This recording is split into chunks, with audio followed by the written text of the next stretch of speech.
আজ ছিল পিসি বাড়িতে শীতলা পুজো, তাই ডিউটি থেকে বেরিয়ে আর বাড়ি গেলাম না, ডাইরেক্ট চলে আসলাম পিসি বাড়িতে।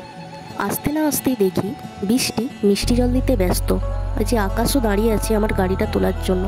এই যে হলো ভাইয়ের বউ, দিদি পিসামশাই কথা বলছে, আরও গেস্ট আসছে ভাইয়ের শ্বশুর বাড়ি থেকে। দিদি মাঝে মাঝে কথা বলছে আর আমার ক্যামেরার দিকে তাকাচ্ছে আর শাড়ি ঠিক করছে। তারপর সবাই মিলে একটু মজা মস্তি করছিলাম। তারপর ভাইও রান্না করতে করতে রান্না শেষ হয়ে যেতে আমাদের কাছে এসে বসলো।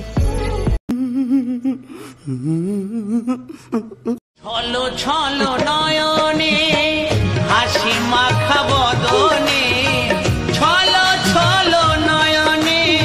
ওখান থেকে চলে যাওয়ার সময় ওর বউ যেতে দিচ্ছিল না, পাখাটায় আর একটু বসতে বলছিল।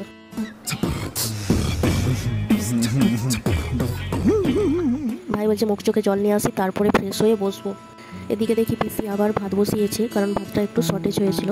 সমস্ত গেস্ট এখানে খাওয়া দাওয়া করছে। তো রাতও হয়েছে অনেকটা, বাড়ি যাবে, তাই সবাই একসাথে খেতে বসে গিয়েছিল। এই খাওয়া দাওয়া হয়ে যাওয়ার পর সবাই বাড়ি চলে গিয়েছিল। তারপর আমি পিসি দিদি মিলে একসাথে খেতে বসেছিলাম।